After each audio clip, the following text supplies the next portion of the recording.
In 1881, the Ellen Austin stumbled upon a perfectly intact sailing ship drifting through the Atlantic.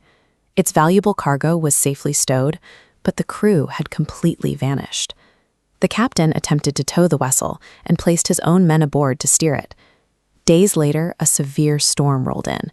The fog descended, and when it cleared, the rescue crew was gone too. Fast forward to 1918.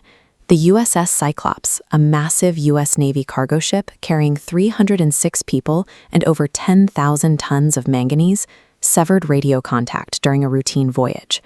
Despite a 90-day search sweeping across the ocean, no trace of the heavy cruiser or its crew was ever found. The vanishing point eventually reached the sky. On a clear afternoon in 1945, 5 Navy bombers known as Flight 19 took off. Hours into the flight, the lead pilot radioed that his compass was spinning wildly. The 5 planes circled aimlessly until their fuel ran dry, vanishing from radar without a trace. That same night, the Navy scrambled a massive PBM Mariner flying boat with a crew of 13 to search the coordinates, and it too disappeared into thin air. Since the late 1400s, when Christopher Columbus recorded mysterious lights, falling fireballs, and completely erratic compass readings in his logs, this massive, roughly 500,000 square mile zone, located between Florida, Bermuda, and Puerto Rico, has consumed hundreds of vessels and aircraft. Humans hate a void of evidence. We want explanations for the missing debris and silenced radios. Over the decades, society filled those gaps with theories of alien abduction, sea monsters, and the sunken energy crystals of the lost city of Atlantis. But the forces pulling ships and planes into the Atlantic are entirely natural. Today, modern oceanography and meteorology have thoroughly mapped this exact region, revealing a highly volatile and completely quantifiable threat matrix. To understand how a multi-ton cargo ship can sink without leaving a single piece of floating debris behind, we must look to the ocean floor. Beneath the seabed in certain regions of the Atlantic lie massive, highly pressurized pockets of trapped methane gas. This diagram shows what happens when one of those pockets ruptures, like an underwater volcano. It releases millions of cubic feet of methane, turning the water column above it into a mass of billions of tiny bubbles. If a ship is passing directly over this localized bubble plume, the water instantly loses its density. With its buoyancy suddenly stripped away, the vessel cannot support its own weight and plummets straight into the depths before the crew can send a single distress signal. While methane blowouts explain missing wreckage, they do not account for the oldest and most consistent claim in the region: spinning compasses and navigational madness. Looking at this top-down map of the region, we see the alignment of 2 different poles. Earth has a geographic true north and a shifting magnetic north. The gap between them is called magnetic variation, but right here, along what navigators call the agonic line, those 2 points temporarily align perfectly.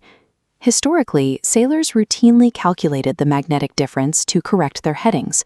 Because they didn't realize the variation had briefly dropped to 0, they applied their usual offsets, unknowingly steering their ships miles off the intended course.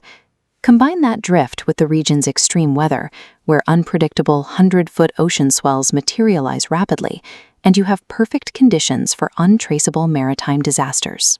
Look upward, and atmospheric phenomena offer answers for the aviation mysteries, like pilot Bruce Jernan, who famously emerged from a dense cloud tunnel to find he had reached the Miami coastline in nearly half the impossible flight time. In 2016, satellite images revealed something unusual hovering over the western Atlantic: distinct, rigid, hexagonal cloud formations. This weather map highlights these perfectly formed structures. Meteorologists categorize them essentially as atmospheric air bombs. As these cloud structures break apart, they release localized microbursts, explosive downward blasts of wind traveling at up to 170 miles per hour, striking the ocean with massive radiating force. When an aircraft hits one of these downward blasts, it gets violently swatted from its horizontal axis. Depending on the angle, these winds can instantly throw a plane into the ocean or violently catch its tail, drastically accelerating its speed and altering its trajectory. The airspace over this section of the Atlantic is a volatile atmospheric minefield, perfectly capable of snatching an aircraft long before it reaches its destination. Today, we have decades of rigorous monitoring to measure these extreme environmental forces against actual accident rates. This map tracks active global shipping lanes, showing this zone is one of the most heavily trafficked on the planet. Thousands of vessels cross safely.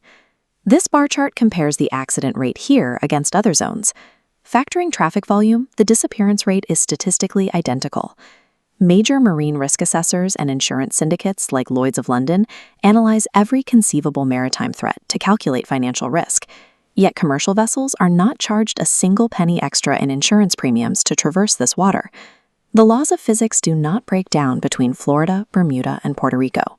The Bermuda Triangle is simply a highly trafficked, extreme natural environment where volatile weather, complex oceanography, and human error occasionally intersect, and where our cultural love for a good ghost story keeps the legend alive.